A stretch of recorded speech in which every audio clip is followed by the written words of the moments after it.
Elhamdülillah, elhamdülillah, elhamdülillahillezî hedâna. Ağırlık bakımından en büyük sözü söylüyordu.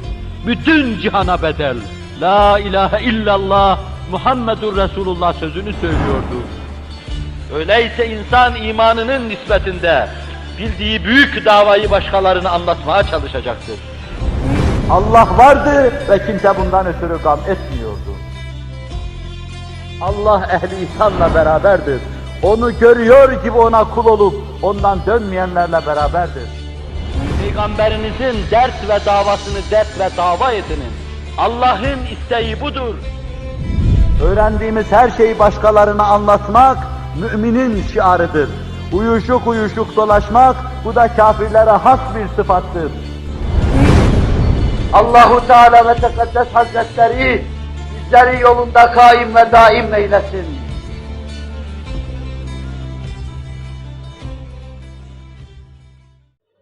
Muhterem Müslümanlar, her insanın o insanı meşgul eder, müteessir eder, çok defa dünyaya ait başka şeylerini unutturur, büyük bir meselesi vardır.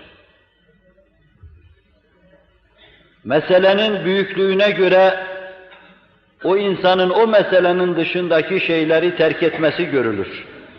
Mesele ne kadar büyürse o nispette sair şeyler tamamen unutulur ve terk edilir.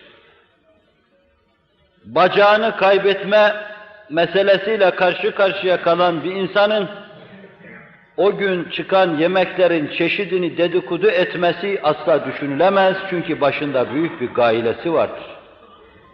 Hanımı evden ayrılmış gitmiş bir tarafa nereye gittiği bilinmeyen, hanımı nereye gittiği bilinmeyen bir adamın başına öyle bir gaile açılmıştır ki o gün o ayakkabısına boya vurmayı mesele etmez, edinmez. O ona benzer meseleleri unutur, çoktan unutmuştur esasen. Mesele büyüklüğüne göre kendinden başka her şeyi unutturur ve terk ettirir. Bu meseleleri kim tayin edecek? Veya mesele neye göre ehemmiyet kazanacak? Bizim hayatımızda, yaşayışımızla alakalı meselelerin dışındaki büyük işlerin büyüklüğünü nasıl anlayacağız? Belki daha cami bir ifade, bu son ifade oldu. Bunu Allah Celle Celaluhu'nun ölçüleri içinde, vicdanın ve insan şefkatinin ışığı altında akıl ve mantıkla bulacağız Allah'ın tevfik ve inayetiyle. Her devirde bir kısım meseleler ehemmiyet kazanır.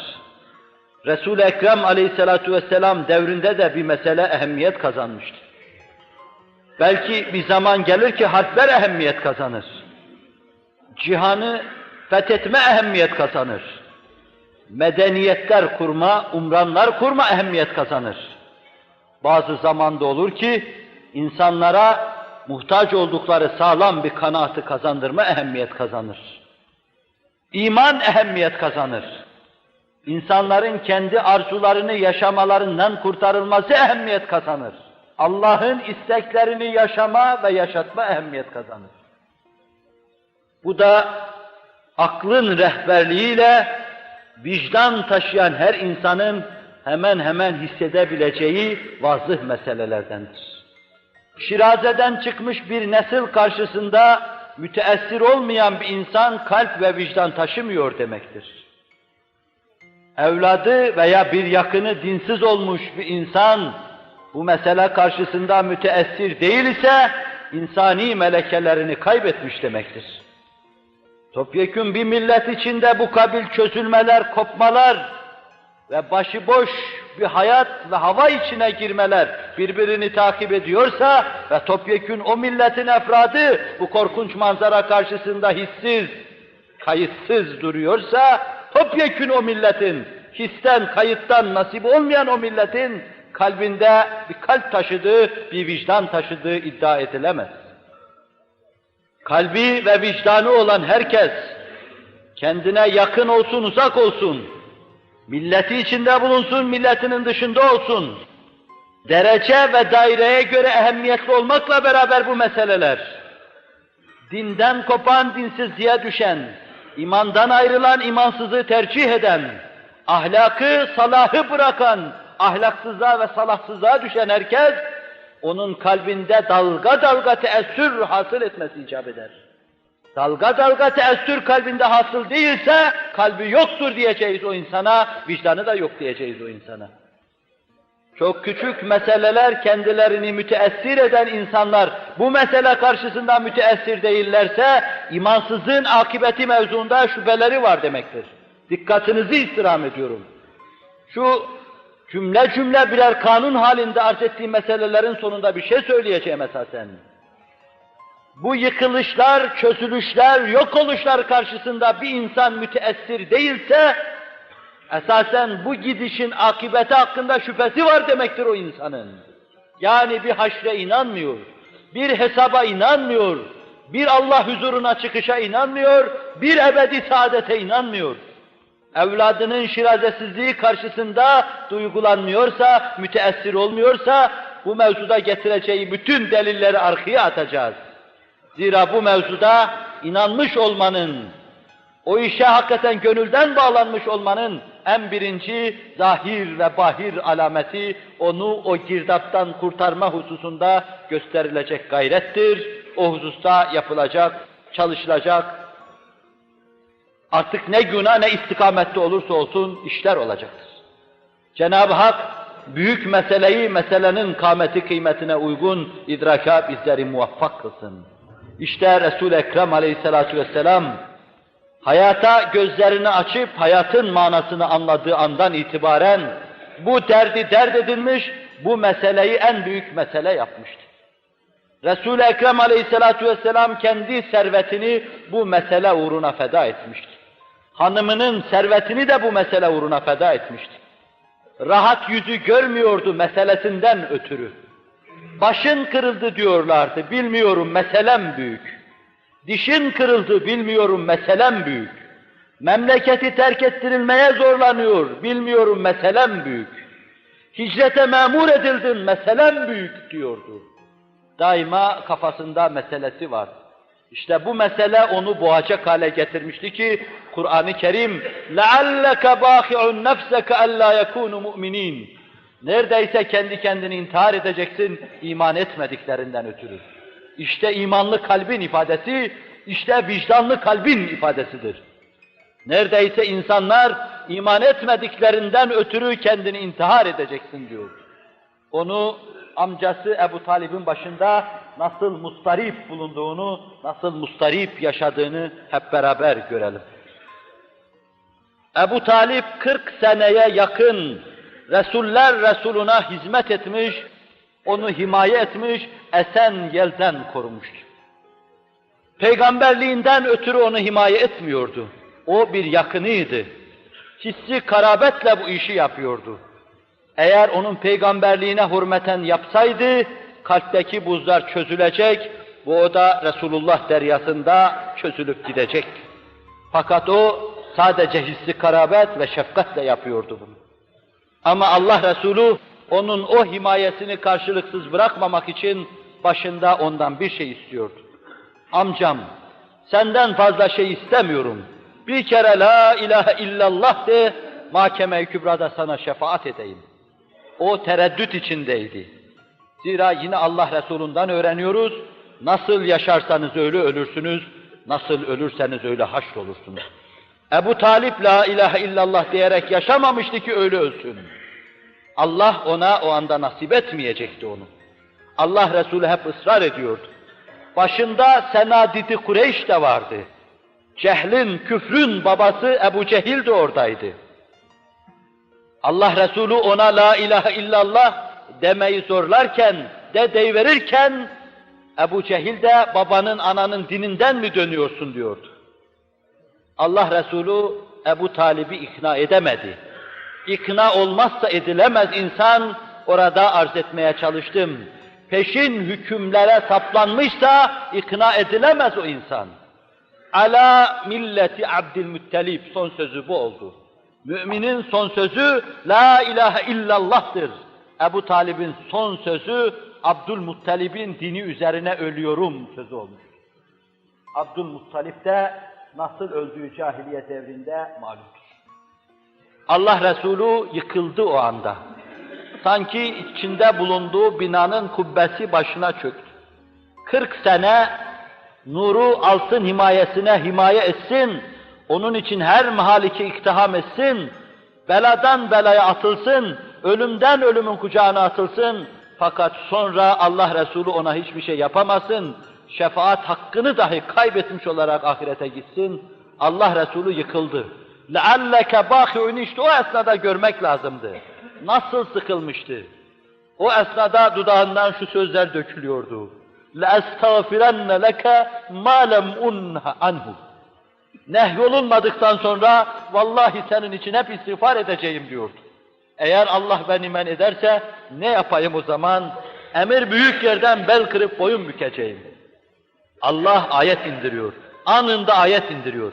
مَا كَانَ لِلنَّبِيِّ وَالَّذ۪ينَ آمَنُوا اَنْ يَسْتَغْفِرُوا لِلْمُشْرِك۪ينَ وَلَوْ كَانُوا اُولِي قُرْبًا مِنْ بَعْدِ مَا تَبَيَّنَ لَهُمْ اَنَّهُمْ أَصْحَابُ الْجَح۪يمِ Peygamber ve müminler kendi yakınları dahi olsa müşrik olarak ölen kimselere asla ve kat'a istiğfar edemezler. Onlar için mağfiret talep edemezler. İnneke la tehdi men ahbabte velakinnallaha yehdi men yeşâ. Bu da büyük yerden bir tesellidir. Habibi Zişanım, sen istediğini hidayet edemezsin. Allah kimi dilerse onu hidayet eder. Murad-ı ilahi olmadı. O Allah'a teveccüh etmedi ki Allah da murat buyursun hidayetini. Öyleyse sen hiç müteessir olma. Kalbi pakin mahzun olmasın. Yakının dahi olsa senin yakının takvada sana yakın olanlardır. Allah'a kurbiyette sana yakın olanlardır. Tesellisinde bulundu Allah Celle Celaluhu. Evet, mümini sıkan, mümini mustarip yapan bir insanın dinsiz olması, ya 1000 insan her gün dinsiz oluyorsa, ya 1000 cenaze her gün imanını kaybediyorsa, ya binlerce insan dinden kopup gidiyorsa, affedersiniz kopuklar içine karışıyorsa, bu büyük manzara karşısında müteessir olmayan bir insan kalp taşımıyor, vicdan taşımıyor demektir. Öyleyse insan imanının nispetinde, izanının nispetinde bildiği büyük davayı başkalarına anlatmaya çalışacaktır. Büyük meselesi Allah'ı anlatmak. Bir siyasi partiye angaja olan bir insan köy köy, kasaba kasaba dolaşıyor. O siyasi parti lideri Ali de olsa onu anlatıyor, Veli de olsa onu anlatıyor. Partinin lideri kadar Allah'ın sizin yanınızda kıymeti yok mu diyorum size. Resulullah'ın partinizin lideri kadar kıymeti yok mu diyorum size. Köy köy, kasaba kasaba gezip Allah'ınızı anlatmıyorsanız, Allah anlatılmadığından ötürü Şiraze'den çıkan gençlik karşısında kalbiniz müteessir olmuyorsa bozulmuşuz demektir. Tefessü etmişiz demektir. Allah yar ve yardımcımız olsun. Büyük hakikati idraka bizleri muvaffak kılsın. Daha bu millet ne kadar zaman yerde yüzüstü emekleyecek Allah bilir. Allah'a döneceği ana kadar böyle olacağı muhakkaktır. Allah lütfuyla, keremiyle meccanen bizi bağışlasın, tarik-i müstakime hidayet eylesin. Allah Resulü'nün derdi davası buydu. Peygamberinizin dert ve davasını dert ve dava edinin. Allah'ın isteği budur. Allah'ın isteğini dert ve dava edinin. Kalbinizle yaşayın, vicdanınızla yaşayın, kalp ve vicdanın ışığı altında vereceğiniz kararları, yapacağınız işleri tesmime çalışın. Hz. Ali radıyallahu anh onu da arz edeyim. Allah Resulü tarafından Hayber'in fethine memur edilmişti. Hayber fethedilemeyince Allah Resulü şöyle ferman etti. لَاُعْتِيَنَّ الرَّايَةَ غَدًا رَجُلًا يُحِبُّ اللّٰهَ وَرَسُولَهُ وَيُحِبُّهُ اللّٰهُ وَرَسُولُهُ اَوْ كَمَا قَالَ Yarın bu bayrağı öyle birisine vereceğim ki, o Allah'ı sever, Resulullah'ı sever, Allah ve Resulü de onu sever buyurmuşlar. O gece herkes bayrağın ertesi gün kendisine verileceğini bekliyordu.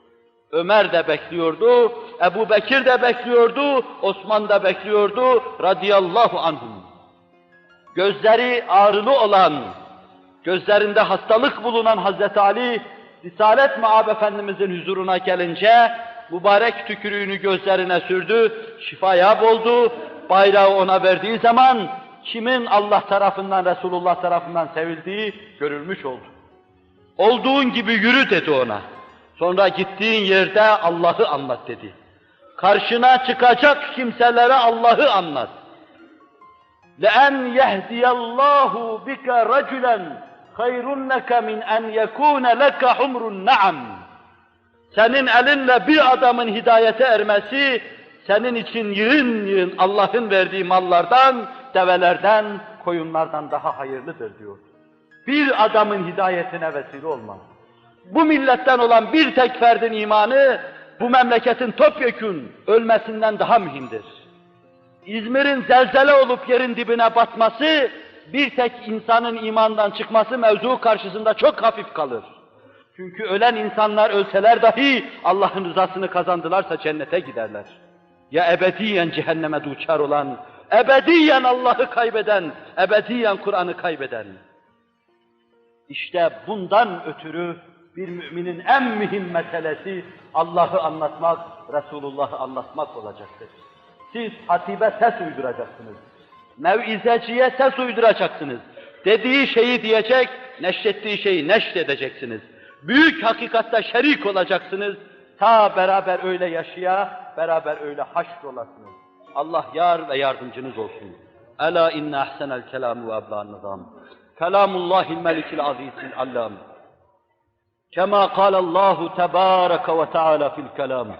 وَإِذَا قُرِئَ الْقُرْآنُ فَاسْتَمِعُوا لَهُ وَأَنصِتُوا لَعَلَّكُمْ تُرْحَمُونَ